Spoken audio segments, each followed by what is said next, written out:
بسم الله الرحمن الرحيم.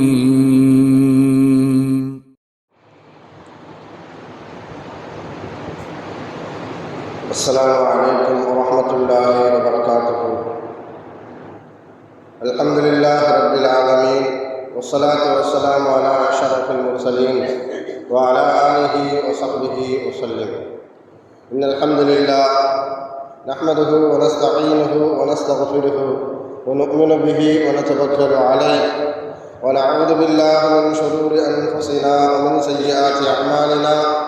من يهده الله فلا مضل له ومن يضلله فلا هادي له، وأشهد أن لا إله إلا الله وحده لا شريك له، وأشهد أن محمدا عبده ورسوله.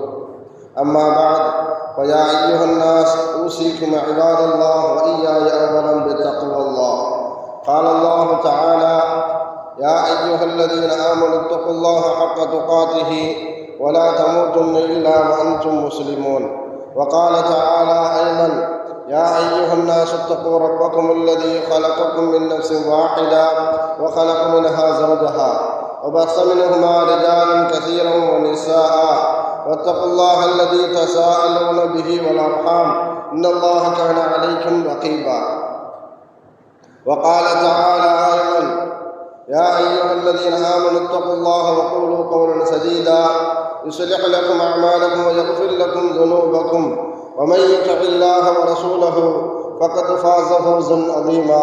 صدق الله العلي العظيم. قال نبينا صلى الله عليه وسلم: فإن الأصدق الحديث كتاب الله، وخير الهدي هدي محمد صلى الله عليه وسلم، وشر الأمور محدثاتها، وكل محدثة بدعة، وكل بدعة ضلالة، وكل ضلالة في النار.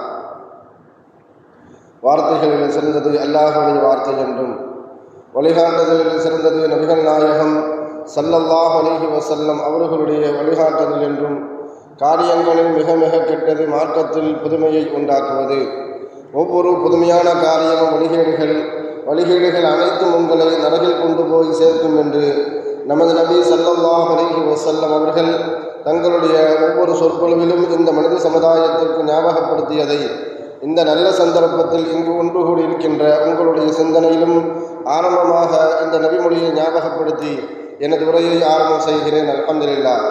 கண்ணியமானவர்களே, அல்லாஹ் நல்லடியார்களே, அல்லாஹு தஆலா தன்னுடைய ஏகத்துவ கலிமா வைத்து வைப்பதற்காக வேண்டி இந்த உலகத்தில் எண்ணற்ற நபிமார்களையும் ரசூல்மார்களையும் அனுப்பி வைத்தான்.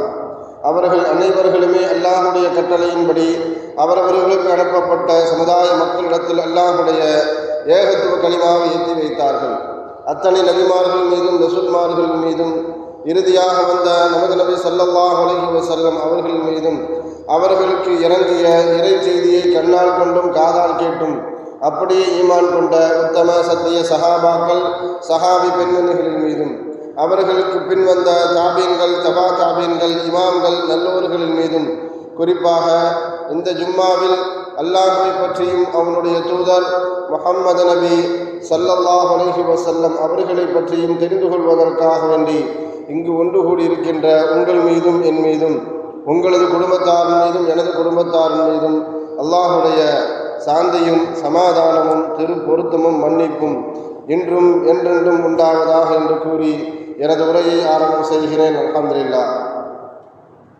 கண்ணியமானவர்களே, அல்லாஹ் நல்லடியார்களே,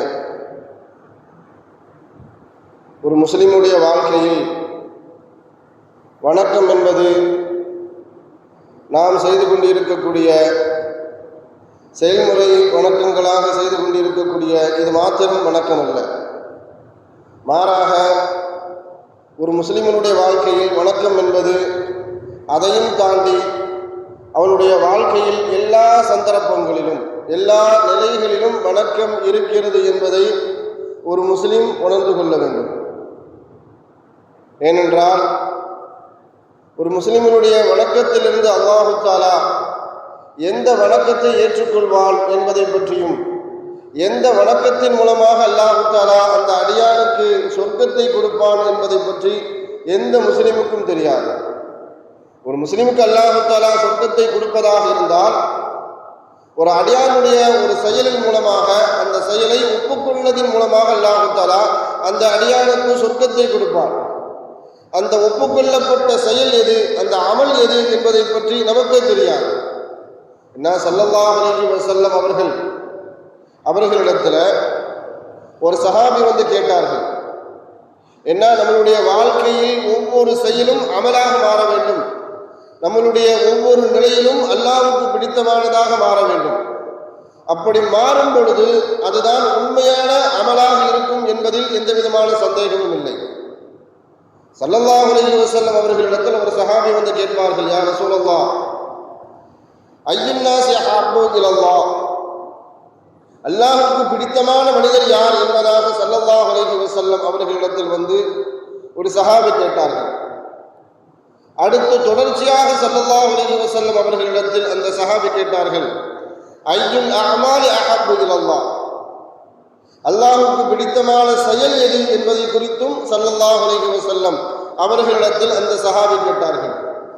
முதல் கேள்வி அல்லாஹ்வுக்கு பிடித்தமான மனிதர் யார், இரண்டாவது கேள்வி அல்லாஹ்வுக்கு பிடித்தமான செயல் எது, அமல் எது என்பதை குறித்து ஸல்லல்லாஹு அலைஹி வஸல்லம் அவர்களிடத்தில் அந்த சஹாபி கேட்ட நேரத்தில் ஸல்லல்லாஹு அலைஹி வஸல்லம் அவர்கள் முதல் கேள்விக்கு பதிலளித்தார்கள், அஹப்பன் நாஸி இலல்லாஹ், அல்லாஹ்வுக்கு பிடித்தமான மனிதர் யார் தெரியுமா, அன்ஃபஉஹும் லின்னாஸ், யார் மனிதர்களுக்கு பிரயோஜனம் தருவார்களோ, யார் மனிதர்களுக்கு பயனளிப்பார்களோ அவர்கள்தான் அல்லாஹ்வுக்கு பிடித்தமான மனிதர் என்பதாக ஒரே வரியில ஸல்லல்லாஹு அலைஹி வஸல்லம் அவர்கள் பதிலளித்தார்கள். இரண்டாவது கேள்வி அல்லாஹ்வுக்கு பிடித்தமான அமல் எது என்பதை குறித்து அந்த சஹாபி கேட்ட நேரத்தில் ஸல்லல்லாஹு அலைஹி வஸல்லம் அவர்கள் முதல் கேள்விக்கும் சேர்த்து இரண்டாவது கேள்வியில ஸல்லல்லாஹு அலைஹி வஸல்லம் அவர்கள் ஒரு நீண்ட பட்டியலை அந்த சஹாபிக்கு பதிலளித்தார்கள், விளக்கம் அளித்தார்கள். அல்லாஹ்வுக்கு பிடித்தமான செயல் எது தெரியுமா என்பதாக கேட்டுவிட்டு ஸல்லல்லாஹு அலைஹி வஸல்லம் அவர்கள் பதில் கூற ஆரம்பித்தார்கள், சுரூருன் துதுகிலுஹு அலா முஸ்லிமுன், சுரூருன் துதுகிலு அன்ஹு அலா முஸ்லிமுன், எந்த ஒரு மனிதர் எந்த ஒரு முஸ்லிமுக்கு சந்தோஷத்தை கொடுப்பாரோ, மகிழ்ச்சியை ஏற்படுத்துவாரோ, அந்த அமல் அந்த செயல் அல்லாஹ்வுக்கு பிடிக்கும், அந்த மனிதரையும் அல்லாஹ்வுக்கு பிடிக்கும். ஒரு விஷயத்தை சிந்திச்சு பார்க்கணும். ஒரு மனுஷன் சிரிச்சுக்கிட்டு இருக்கிறான் அப்படின்னு சொன்னா அவன் சந்தோஷத்துல இருக்கிறான் அப்படிங்கிற அர்த்தம் இல்லை. சந்தோஷம் என்பது உள்ளம் சம்பந்தப்பட்டது, சிரிப்பு என்பது உடல் சம்பந்தப்பட்டது. ஒருவர் சிரிக்க வைத்து விட்டால் என்ற வார்த்தையை ஸல்லல்லாஹு அலைஹி வஸல்லம் அவர்கள் பயன்படுத்தல. ஒருவர் மகிழ்ச்சி அடைய செய்து விட்டால், சந்தோஷப்படுத்தி விட்டால் இந்த செயல் அல்லாஹ்வுக்கு பிடிக்கும் என்பதாக ஸல்லல்லாஹு அலைஹி வஸல்லம் அவர்கள் சொன்னது மாத்திரமல்ல, அந்த மனிதனையும் அல்லாஹ்வுக்கு பிடிக்கும். ஒருவருக்கு சந்தோஷத்தை கொடுப்பது அந்த செயலும் பிடிக்கும், அந்த சந்தோஷத்தை ஏற்படுத்திய அந்த மனிதனையும் அல்லாஹ்வுக்கு பிடிக்கும் என்பதாக ஸல்லல்லாஹு அலைஹி வஸல்லம் அவர்கள் முதல் விஷயத்தை சொன்னார்கள். இரண்டாவது ஸல்லல்லாஹு அலைஹி வஸல்லம் அவர்கள் சொல்லி காட்டினார்கள், அவ் தக்திய அன்ஹு தைனா, ஒரு மனிதனுக்கு கடன் மிகுதி அதிகமாக இருக்கின்றது, அந்த கடனை நிறைவேற்றுவதற்கு யார் உதவி செய்வார்களோ அந்த செயல் அல்லாஹ்வுக்கு பிடிக்கும், அந்த மனிதரையும் அல்லாஹ்வுக்கு பிடிக்கும். அவ் தக்ஷிஃபு அன்ஹு குர்பா, ஒரு மனிதர் துன்பத்தில் இருக்கிறார், ஒரு மனிதர் கஷ்டத்தில் இருக்கிறார், அந்த கஷ்டத்தை யார் போக்குவாரோ, அந்த துன்பத்தை யார் போக்குவாரோ அந்த செயல் அல்லாஹ்வுக்கு பிடிக்கும், அந்த மனிதரையும் அல்லாஹ்வுக்கு பிடிக்கும். ஸல்லல்லாஹு அலைஹி வஸல்லம் அவர்கள் தொடர்ச்சியாக சொல்லி காட்டினார்கள், அவ் ததுரு அன்ஹு ஜவா, ஒரு மனிதனுக்கு பசியுள்ள நேரத்தில் யார் பசியை போக்குவானோ, அவனுடைய பசியை நீக்குவானோ இந்த செயல் அல்லாஹ்வுக்கு பிடிக்கும். மாத்திரமல்ல, இந்த செயலை உருவாக்கிய அந்த மனிதனையும் அல்லாஹ்வுக்கு பிடிக்கும் என்பதாக ஸல்லல்லாஹு அலைஹி வஸல்லம் அவர்கள் சொல்லி காட்டினார்கள். அது மாத்திரமல்ல, ஒரு மனிதனுடைய தேவைக்காக வேண்டி, ஒரு மனிதனுடைய செயலுக்காக வேண்டி, அந்த மனிதனுடைய தேவையை நிறைவேற்றுவதற்காக வேண்டி யார் அந்த மனிதனோடு கைகோர்த்து நிற்கின்றாரோ, நடக்கின்றாரோ, இந்த செயல் அல்லாஹ்விடத்தில் எவ்வளவு பெரிய நன்மையை உருவாக்கும் என்பதை குறித்து ஸல்லல்லாஹு அலைஹி வஸல்லம் அவர்கள் சொல்லி காட்டும் பொழுது, என்னுடைய மஸ்ஜித், உலகத்தில் உள்ள எந்த மஸ்ஜிதையும் ஸல்லல்லாஹு அலைஹி வஸல்லம் அவர்கள் குறிப்பிடல, என்னுடைய மஸ்ஜித் மஸ்ஜிது நபவியில் ஒரு மாத காலம் யார் இஅ்திகாஃப் இருப்பாரோ அதை விடவும் ஒரு மனிதனுடைய தேவைக்காக வேண்டி ஒரு மனிதர் சென்றார், கை கோர்த்து நிற்கிறார், அப்படி என்றால் அவருக்கு ஒரு மாத காலம் இஅ்திகாஃப் இருந்த நன்மையை விடவும் அல்லாஹ் தஆலா அவருடைய தேவைக்காக வேண்டி நின்ற அந்த செயலுக்காக வேண்டியும் அந்த மனிதரையும் அல்லாஹ்வுக்கு பிடிக்கும் என்பதாக ஸல்லல்லாஹு அலைஹி வஸல்லம் அவர்கள் சொல்லி காட்டினார்கள். அதே மாதிரி ஸல்லல்லாஹு அலைஹி வஸல்லம் அவர்கள் சொன்னார்கள், ஒரு மனிதன் கோபம் வரும் பொழுது தன்னுடைய கோபத்தை கட்டுப்படுத்தி அதை அடக்கிக் கொள்கிறார் என்றார். இதன் காரணத்தினால் அல்லாஹு தஆலா அவரிடம் இருக்கக்கூடிய குறைகளை அல்லாஹு தஆலா மறைப்பான். மாத்திரமல்ல, எல்லாரும் பயத்தில் இருக்கும் பொழுது, எல்லாரும் பதட்டத்தில் இருக்கக்கூடிய அந்த மறுமை நாளை பற்றி ஸல்லல்லாஹு அலைஹி வஸல்லம் அவர்கள் அதிகப்படியான நபிமொழிகளில் சொல்லி இருக்கிறார்கள். குர்ஆன் வசனங்களிலும் மறுமை நாளை பற்றி அதிகமாக சொல்லப்பட்டிருக்கிறது. அதையெல்லாம் படித்து பார்க்கும் பொழுது ஒரு மனிதனுடைய உள்ளம் எந்த அளவுக்கு பதட்டத்திற்கும் பயத்திற்கும் உள்ளாகும் என்பதை குறித்து நம்மால் வழங்க முடியும். அப்படிப்பட்ட அந்த நாளில் அல்லாஹ் தஆலா அந்த மனிதருக்கு யார் தன்னுடைய கோபத்தை கட்டுப்படுத்திக் கொள்வாரோ, தன்னுடைய கோபத்தை அடக்கிக் கொள்வாரோ, எனக்கெல்லாம் கோபம் தான் 4 ஆண்டு அப்படிலாம் பார்க்க மாட்டேன், அது ஒரு பெருமையாக சொல்றது. அல்ல, கோபம் தான் மனுஷனாவே இருக்க மாட்டேன், கோபம் தான் மனுஷனே கிடையாது. நாம் ஒரு இடத்துல கோபப்படுறோம்னு சொன்னா அந்த கோபத்திற்கு மரியாதை இருக்க வேண்டும். ஒரு சரியான நேரத்தில் கோபப்பட்டாருங்க, அவர் கோபப்பட போய்த்தா அந்த விஷயம் அடங்குச்சு, அந்த கோபத்திற்கு மரியாதை இருக்க வேண்டும். அவனா எப்ப பார்த்தாலும் வல்லு வல்லுன்னு விழுந்துகிட்டே இருப்பான், எதற்கெடுத்தாலும் மூஞ்சா இருப்பான். இப்படிப்பட்டவர்களுக்கு அல்லாஹ் ஸல்லல்லாஹு அலைஹி வஸல்லம் அவர்கள் சொல்லக்கூடிய வார்த்தை, ஒருவர் தன் கோபத்தை அடக்கிக் கொள்கிறார், அந்த கோபத்தை அடக்கிக் கொண்டதன் காரணமாக அவருடைய குறைகளை அல்லாஹ் தஆலா மறைக்கிறான். மாத்திரமல்ல, மறுமை நாளில் எல்லாரும் பயத்திலையும் பதட்டத்திலையும் இருக்கக்கூடிய அந்த நாளில் அல்லாஹ் தஆலா அவருடைய உள்ளத்துல நிம்மதியையும் அமைதியையும் அல்லாஹ் தஆலா உருவாக்குவான். ஸல்லல்லாஹு அலைஹி வஸல்லம் அவர்கள் தொடர்ச்சியாக சொல்லி காட்டினார்கள், ஒரு மனிதனுடைய தேவைக்காக வேண்டி இவர் செல்கிறார், அந்த மனிதர் வரல, அந்த மனிதனுக்கு நாம் எதையாவது செய்யணும் அப்படிங்கிற நோக்கத்தில் இவர் என்ன செய்கிறார், அவருடைய தேவைக்காக வேண்டி இவர் செல்லக்கூடிய நேரத்தில் ஸல்லல்லாஹு அலைஹி வஸல்லம் அவர்கள் சொல்லி காட்டும் பொழுது இவருக்காக வேண்டி அல்லாஹ் தஆலா எவ்வளவு பெரிய அந்தஸ்து கொடுப்பான்னு சொன்னா, மறுமை நாளில் எல்லாருடைய பாதங்களும் அப்படி தடுமாறி கொண்டு இருக்கும், சறுக்கி கொண்டு இருக்கும். அந்த நேரத்தில் அல்லாஹ் தஆலா அந்த மனிதனுடைய தேவைக்காக வேண்டி இவர் சென்ற காரணத்தினால் இவருடைய பாதத்தை அல்லாஹ் தஆலா உறுதிப்படுத்துவான் என்பதாக ஸல்லல்லாஹு அலைஹி வஸல்லம் அவர்கள் 7 விஷயங்களை பட்டியலிட்டு சொன்னார்கள். நாம் ஒரு விஷயத்தை கவனிச்சு பார்க்கணும். இங்க எதுலையுமே முழுக்க ஒரு மனிதனோடு ஒரு மனிதருக்கு இருக்கக்கூடிய தொடர்பு, ஒரு மனிதனோடு மனிதருக்கு இருக்கக்கூடிய அன்பு, ஒரு மனிதனோடு ஒரு மனிதனிடத்தில் காட்டக்கூடிய பரிதாபம், மனிதாபிமானம், அதை பற்றி மட்டும்தான் அல்லாஹ் தஆலா பேசுறானே தவிர்த்து தனக்கு செய்ய வேண்டிய கடமைகள், எனக்காக வேண்டி தொழுதானா, எனக்காக வேண்டி ஜகாத்து கொடுத்தானா என்று அல்லாஹ்வுக்கு நிறைவேற்றக்கூடிய எந்த கடமைகளை பற்றியும் ஸல்லல்லாஹு அலைஹி வஸல்லம் அவர்கள் இங்கே குறிப்பிடலை.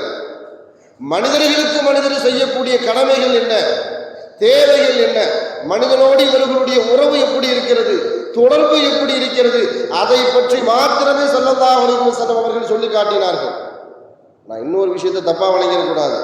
ஸல்லல்லாஹு அலைஹி வஸல்லம் அவர்கள் தொழுகை பற்றி சொல்லலை, நோன்பை பற்றி சொல்லலை, ஜகாத்தை பற்றி சொல்லலை, அதனால அந்த வணக்க வழிபாடுகள் எல்லாம் குறைத்து மதிப்பிட வேண்டும் என்ற தவறான எண்ணத்திற்கு நாம் சென்றுவிடக்கூடாது.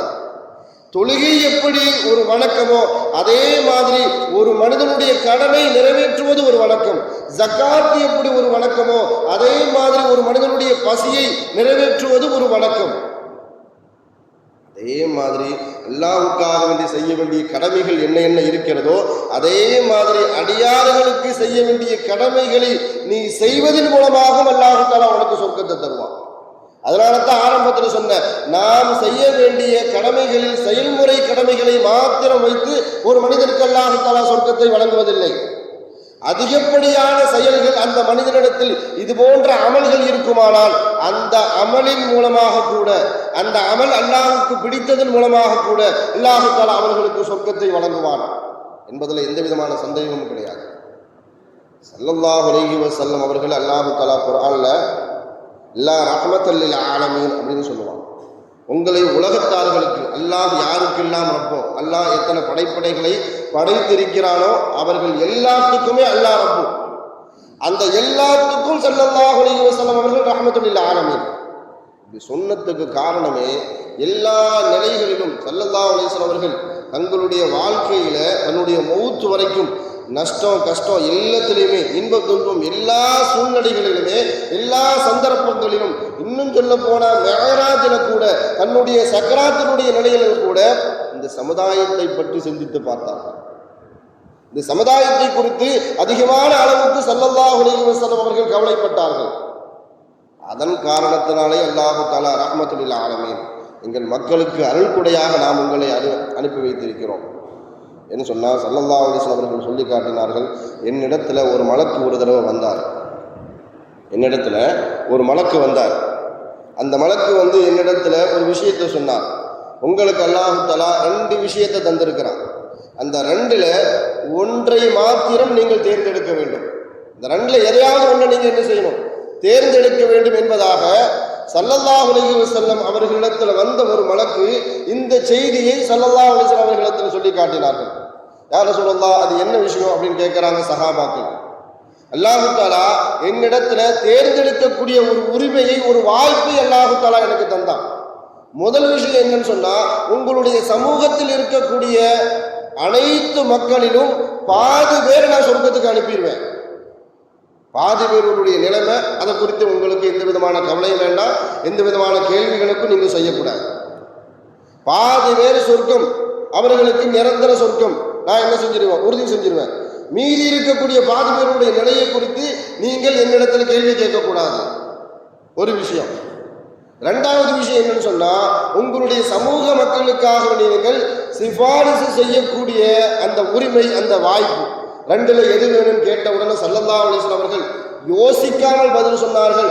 இஹ்தரத்த ஷஃபாஅ, நான் சிபாரிசு செய்யக்கூடிய அந்த வாய்ப்பை நான் ஏற்றுக்கொண்டேன் என்பதாக. என்ன, என் உம்மத்துல பாதி பேர் சொர்க்கத்துக்கு போயிடுவாங்க, பாதி பேர் என்ன நிலைமைன்னே தெரியாத, பாதி பேர் நரகத்துக்கு போயிடுவாங்க அப்படின்னு சொன்னா அவர்களுடைய நிலைமை என்ன ஆகும்?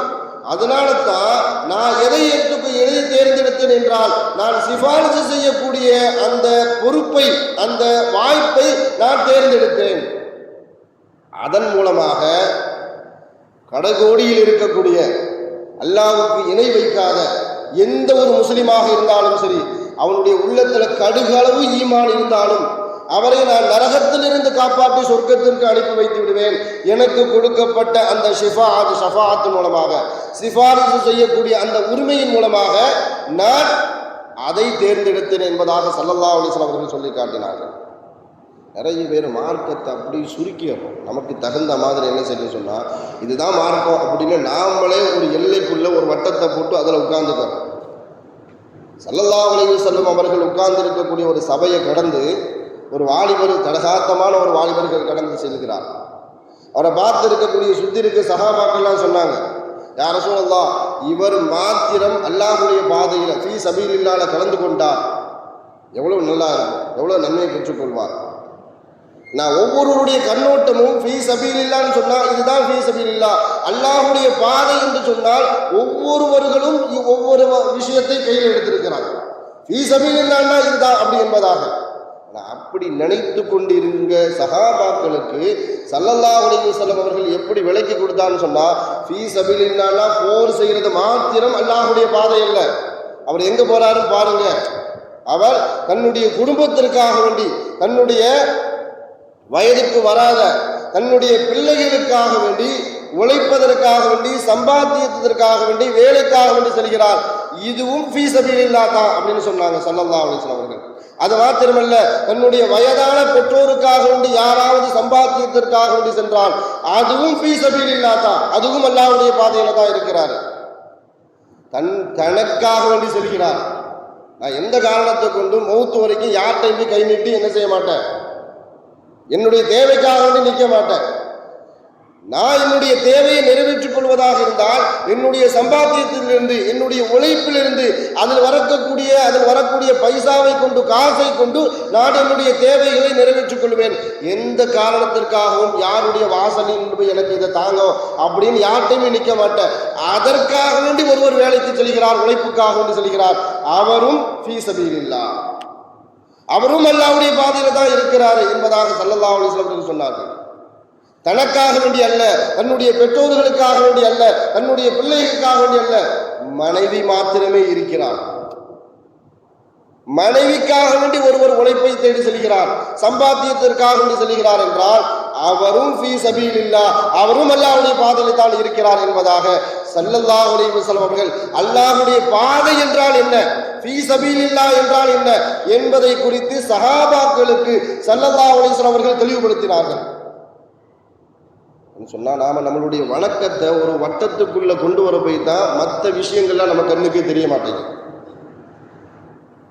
வணக்கங்களை தாண்டி மற்ற செயல்களும் அல்லாஹ்வுக்கு பிடிக்கும், அதன் மூலமாகவும் அல்லாஹ் நம்ம சொர்க்கத்துக்கு அனுப்புவான். ஸல்லல்லாஹு அலைஹி வஸல்லம் அவர்களை பொறுத்த வரைக்கும் துன்பத்திலே கஷ்டத்திலே யார் இருந்தாலும் பாரபட்சம்லாம் இல்லை, அவர்களோடு சேர்ந்து ஆதரவு தெரிவிப்பார்கள், ஆதரவு கரவு நீட்டுவார்கள். அவர்களுடைய கவலைகளுக்கு ஸல்லல்லாஹு அலைஹி வஸல்லம் அவர்கள் ஆறுதல் கூறுவார்கள்.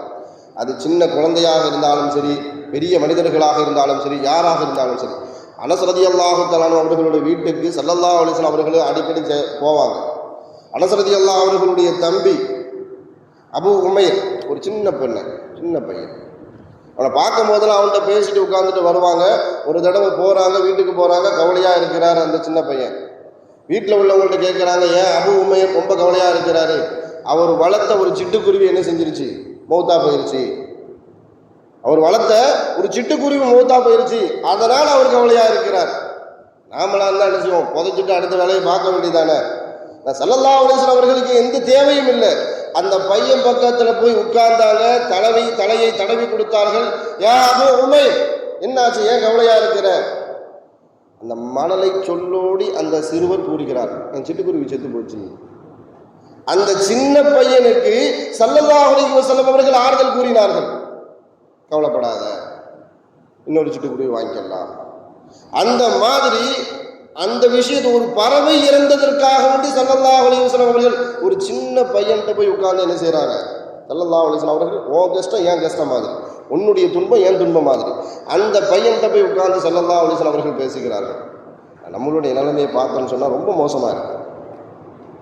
மனிதர்கள் மரணித்தால் கூட அதை பற்றி விசாரிப்பதற்கு நாம கௌரவம் பார்க்கிறோம்.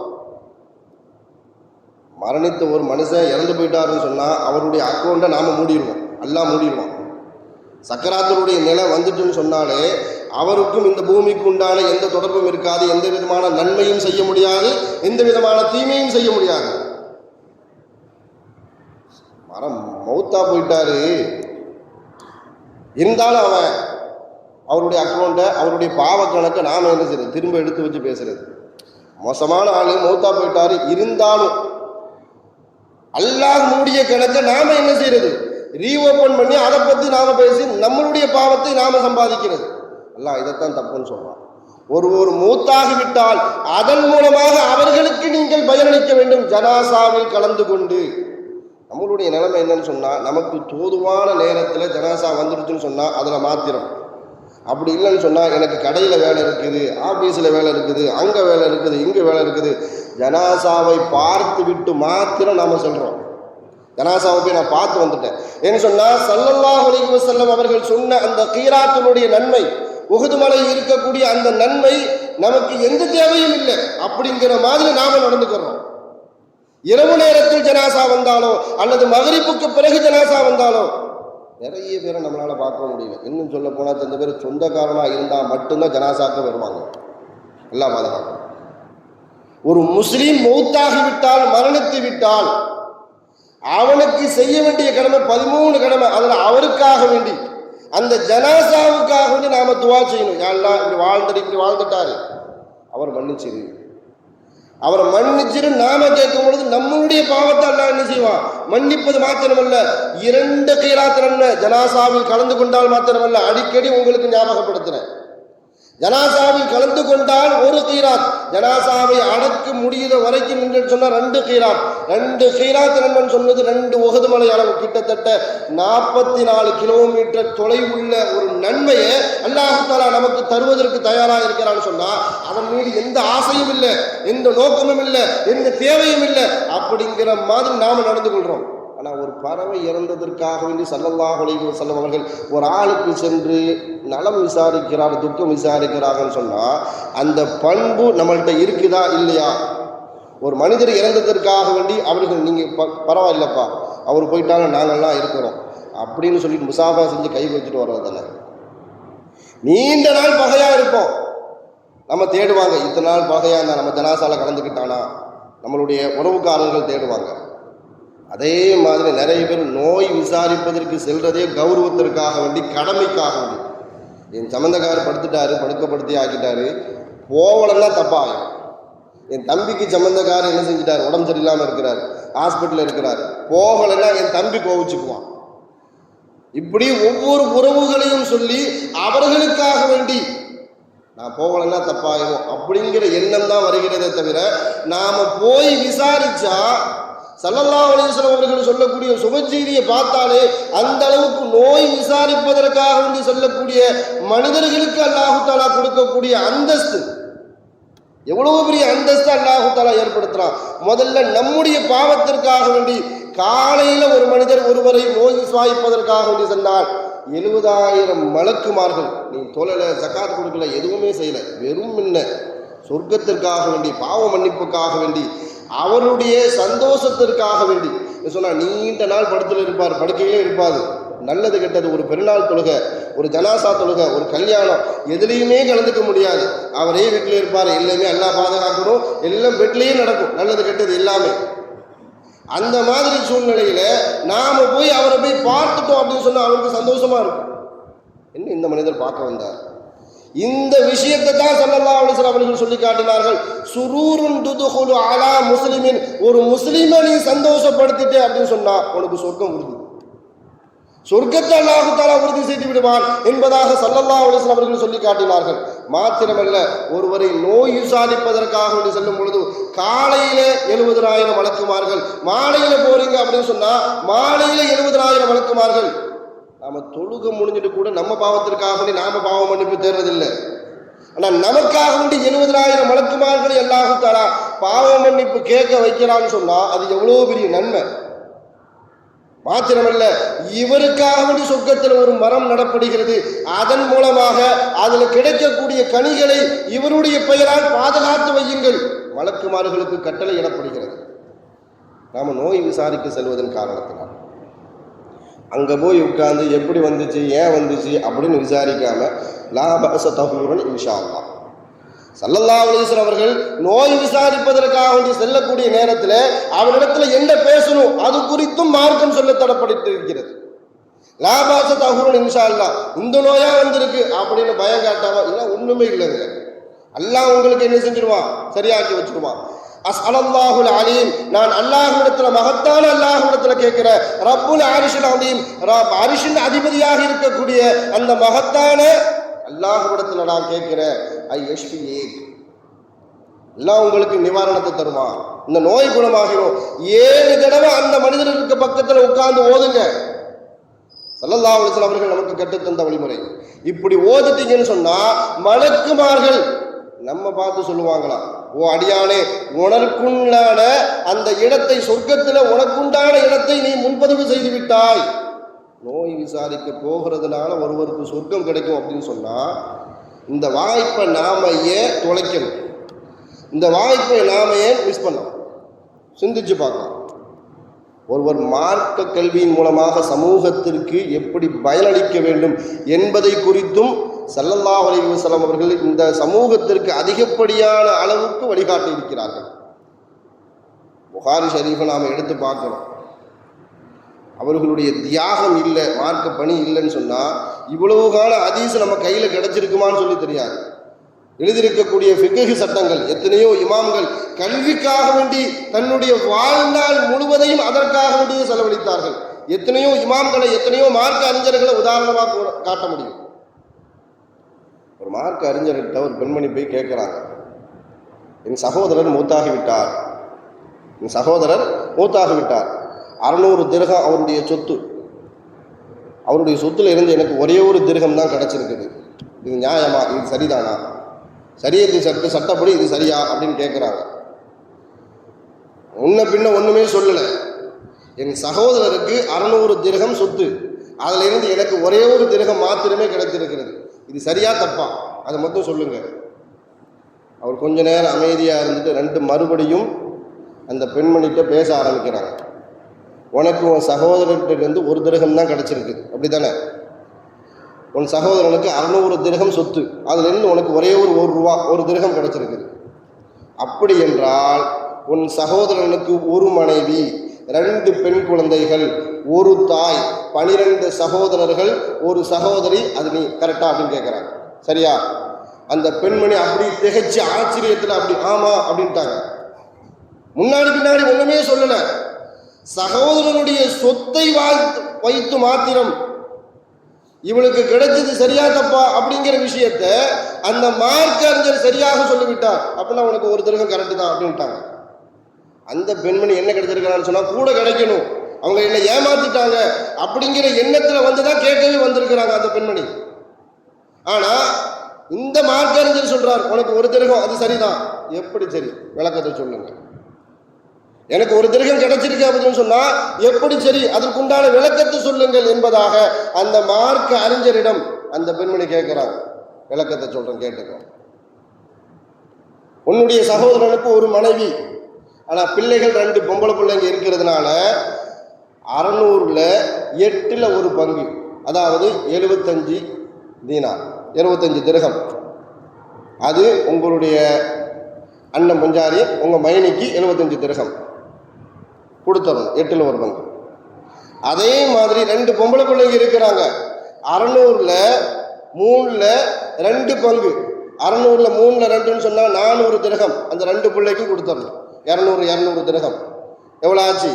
475 திரகம் ஆச்சு. மீதி இருக்கிறது உங்களுடைய உம்மா, உங்களுடைய தாய். அவங்க உயிரோடு இருக்கிறதுனால தன்னுடைய புள்ள சொத்துல இருந்து, தன்னுடைய மகன் சொத்துல இருந்து 600ல் 6ல் ஒரு பங்கு, 600ல் 6ல் ஒரு பங்குன்னு சொன்னா 100 திரகம் அந்த தாய்க்கு கொடுக்கணும். கிட்டத்தட்ட 575 திரகம் முடிஞ்சு போச்சு. மீதி இருக்கிறது 25 திரகம் மாத்திரம் இருக்கிறது.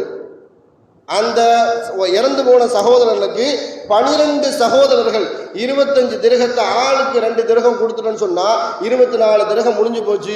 மீதி இருக்கக்கூடிய பொம்பளை பிள்ளை நீ மாத்திரம், உனக்கு ஒரு திரகம் சரியா போச்சு. அந்த காலகட்டத்தில் வாரிசுரிமை சட்டத்தை ஆலிம்கள் கை நுனியில் வச்சிருந்தாங்க. ஆனால் ஸல்லல்லாஹு அலைஹி வஸல்லம் அவர்கள் எச்சரிக்கை செய்யும் பொழுது கியாமத்தினுடைய அருகாமையில் முதல்ல உயர்த்தப்படுவதே வாரிசுரிமை சம்பந்தப்பட்ட சட்டம் தான் இந்த உலகத்தை விட்டு முதல்ல உயர்த்தப்படும். அவனா ஹதீஸிலிருந்து எழுத்துக்கள் காணா போகும் அப்படிங்கிற அர்த்தம் இல்லை. முதல்ல உயர்த்தப்படும் சொன்னா அது நன்கு தெரிஞ்ச ஆளுங்கள் எல்லாம் மௌத்தா போயிடுவார்கள். மார்க்க அறிஞர்கள் அல்லாஹு தஆலா கைப்பற்றுவதன் மூலமாக அல்லாஹு தஆலா அப்படிப்பட்ட ஒரு சோதனை இறக்குமா அப்படின்னு. அதனால தான் ஸல்லல்லாஹு அலைஹி வஸல்லம் அவர்கள் சொல்லி காட்டுவார்கள், வாரிசுரிமை சட்டம் சம்பந்தப்பட்ட அந்த கல்வியை அதிகமாக படித்துக் கொள்ளுங்கள் என்பதாக. ஒரு ஆலிம், ஒரு கல்வியாளர் தன்னுடைய கல்வியின் மூலமாக சமூகத்திற்கு பயனளிக்க வேண்டும். அதன் மூலமாக கூட உங்களுக்கு சொர்க்கம் கிடைக்கும் சொன்னாங்க ஸல்லல்லாஹு அலைஹி வஸல்லம் அவர்கள். நபிமார்கள் செய்த ஒரு சமூக பணியை பற்றி அல்லாஹு தஆலா குர்ஆனில் சொல்லி காட்டுவான்.